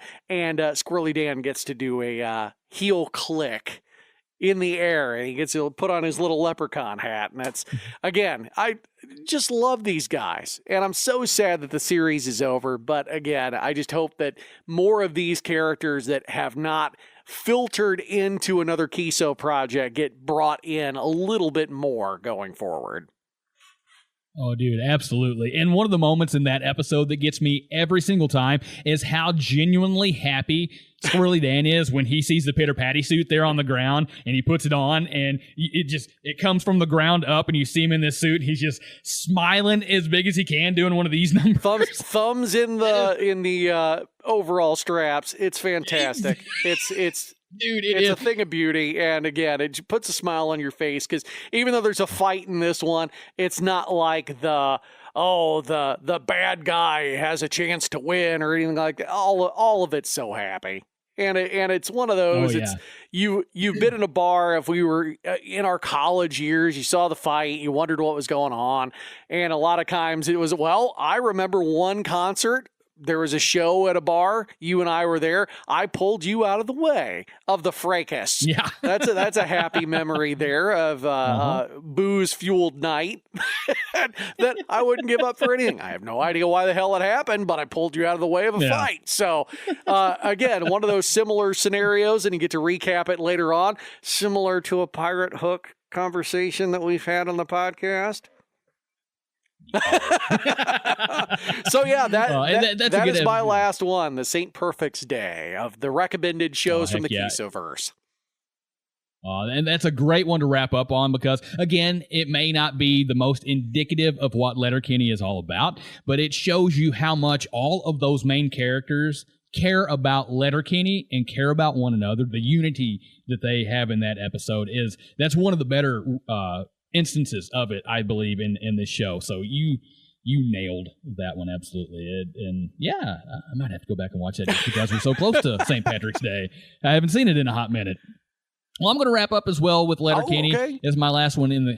Yeah, I'm going to bounce back to Letterkenny. And this is, again, one of those episodes for me that just kind of shows how everybody has come together at this point. We're going to Season 5, Episode 1, We Don't Fight at Weddings, which Season 5... Good. Yeah, Season 5 may be the strongest of all of the Letterkenny seasons. I know that it is up there with Season 2 for me. Those two seasons can kind of go back and forth.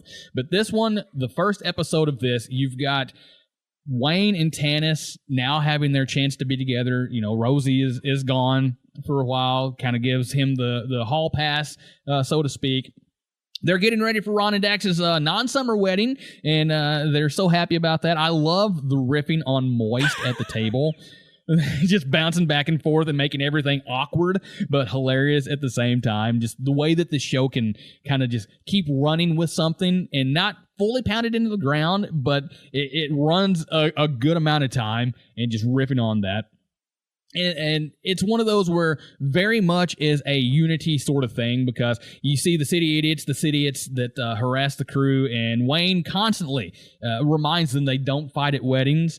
And then you've got Stuart, who's the DJ for this whole shindig, and Jimmy Dickens arguing about the boot scooting boogie.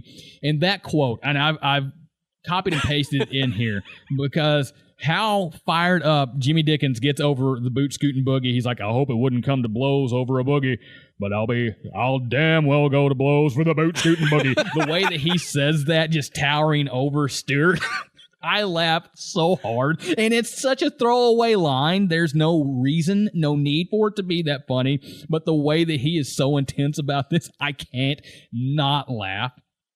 And then you go on, the city idiots constantly are antagonizing the Letterkenny crew, constantly being reminded, Wayne, Katie, I think even Tanis repeats this, we don't fight at weddings. And it finally gets to the point where they don't care. They bring the city idiots off into a room and the fight just ensues. And this is one of those moments where you fully realize just how well they understand the importance of a soundtrack in the Keesoverse. I will say Jared Keeso does this better than most anybody else out there at this point. But they play Peaches, Fuck the Pain Away, as the first dance song for Ron and Dax, and that is going on at the same time as this fight. So you're breaking back and forth between the guys in the wedding that got married and their dance, and then this fight going on, and this stupid song. To me, it's stupid, but they're fighting, and it's just a perfect way to wrap this up. And then the fight happens. Jimmy Dickens and Stuart make up. They're offering a shot. The city girls are flirting with Derry and Dan. A couple of older ladies are dancing with Riley and Jonesy. Everybody on the dance floor is dancing, having a good time. We don't fight at weddings. Haha, wink, wink, and everybody, that's one of those moments, again, kind of echoing what you said about the unity, or referencing the unity in St. Patrick's Day.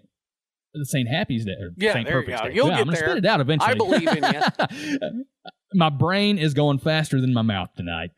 And so, the unity aspect that they really weave into a lot of Letterkenny, to me, is on full display here once again. And the way they wrap it up in a goofy way, you couldn't ask for a better ending to an episode as far as I'm concerned. And again, it's very similar to the St. Perfect's Day, and it's ironic that those are our last two picks, because I think that is the key to why all these series, all these shows in the Keesoverse, and why we're holding out hope for the next one. And again, it's I Killed the Bear. Is that what the title is? Yeah, okay. Yeah. I am holding out hope that is going to be a through theme. Now, obviously, we don't know anything about the characters. We don't know anything. We know a little bit about the casting, but we don't know how the interplay is going to be. So, again, a lot can change. But if they can continue to world build and show that brand loyalty, that unity of all the key characters, and why you look out for each other, you look out for your tribe, that I think that will overarch so many other things. Like, even if it isn't as good as the other two shows that already exist, even if it isn't necessarily everybody's cup of tea, as long as that continued unity, that family feel, not to say, oh, we're a family here, but protecting your tribe, that radiates with me, I think, more than a lot of other things that he brings to the table. And again, just the sheer talent of Jared Keeso and his writing partners and his co-creators and everything that goes along with it, I think it makes magic. You can't, don't fuck with tradition, Jared. Right. And Letterkenny came along at just such a perfect time for me, because I was very much in that rut of I haven't found anything new recently. I've been watching a lot of the same stuff, and I believe it had been on Hulu for a few months by the time I finally came around to it. And I was just like, what is this Letterkenny? And I had seen some people talking about the Letterkenny shorts before, didn't pay any attention to it. And then just out of the blue, one day I finally said, you know what? It keeps popping up. Somebody said, I read a brief review where somebody said it's got the sort of vibe from Trailer Park Boys, but you put it with rednecks, and that's kind of what you get. And that alone sold me, because I was like, okay, yeah, early episodes, the first original run of Trailer Park Boys, with everything that's still gone on with that, that is still a top tier series for me. And knowing that Keeso really claims that he says that, in his opinion, there probably isn't anything funnier than Trailer Park Boys. Knowing that influenced him, and you get a bit of that vibe, it's wonderful. But I hope he hasn't set the bar too high. I Killed the Bear's got a lot to live up to based off Shoresy and Letterkenny, but I don't know. I feel that if anybody can do it, it's Keeso, right? Absolutely, man. And what my big hope is that Shoresy's still got a little bit more life in it, that it's not going to be maybe one or two more episodes or seasons, and then his focus solely goes to I Killed the Bear. Because that's kind of what happened with Letterkenny and Shoresy. And at the time, It was like, oh man, I really hope that he doesn't lose steam on Letterkenny. But it turned into, oh my God, Shoresy is so good. It's almost to the point where I'm looking forward to those seasons more than I am the next season of Letterkenny. And I can see a world where that happens with Shoresy, but I kind of hope it doesn't too at the same time. Yeah, exactly. Letterkenny ran for, 12 seasons, and now we're going to be going into the 6th for Shoresy. And while realistically, it probably isn't going to go on as long as Letterkenny did, I hope maybe we can get at least to 10 seasons if they don't. But I also realize, and I think that Keeso has a good grip on knowing when stuff needs to end. And I think he realized that with Letterkenny and knew that he had to put all of his time into Shoresy. And when that time comes, I hope that he does, in things on the highest note possible for Shoresy. And whether they're going to have it come full circle where he reboots the no-show somehow, and he's the new owner of the team, and Nat's giving it to him, however it works out, I just hope that when that time does come, that they're ready to go ahead and put it to rest, that it's going to be just one of the greatest seasons. And again, we've already established that they know how to wrap up a season for sure. Every season, even the highest of the high, the lowest of the low, they have left us with, God, we want more.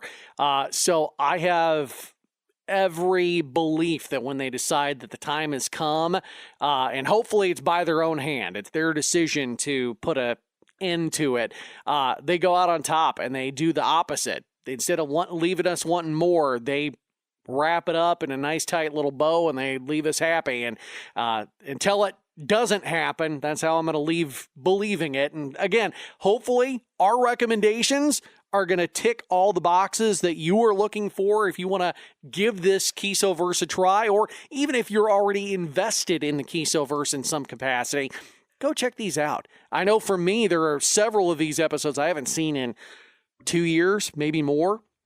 So I definitely need to go back and check out a few of these again, and I'm sure I'll laugh just as hysterically as I did the first time I watched them. But hopefully you're able to do the same thing. And if you are somebody that's not delved in yet, recommendation, the easiest one is start with episode 1 of both seasons or shows. But if you want to try things out, you want to see if you believe in Siege and Smitty, our opinions, go check those out. The episodes, Smitty, I don't know if you're going to list them in the episode description or how we want to do that, or maybe we'll just tease it on social media at some point. There we go. We'll definitely get around there somehow. But yeah, absolutely. Dive into the Keesoverse if you haven't yet. And if you have, maybe you have that one episode that you got other people hooked with. I would love, if it's different than what we have, I want to know exactly what it was for you, that episode that got you sucked in. If there's one line, if there's one bit, if that's what it is, if it's Coach talking about his dead wife Barb, I want to hear the one that made you laugh the hardest. If it's something stupid that the hockey players did, I know my wife, it's up there. The ninja dust is very high on things that make her laugh hysterically. Or something, I know for you, Smitty, Rolled saying Stewart. It's an easy one. Every time. It's an easy one. Every time. And it's nothing. He says it so many times throughout the series. But Stewart, I know that's one for you. So, again, just a little tiny bit, something, it could be Shoresy about Ted. He's a 10-inch cock. Say it fast. It's funny. Large gyms. Gyms are such beauties. Anything quoted at us, I could talk Keesoverse all day long, but I realize we probably shouldn't. So we lived up to our promise. We're not doing our 3-hour podcast, but we are pushing 2. So with that said, sir, fingers up. Boop, boop. Love you, man. All right, love you, buddy. See you guys next time. Bye.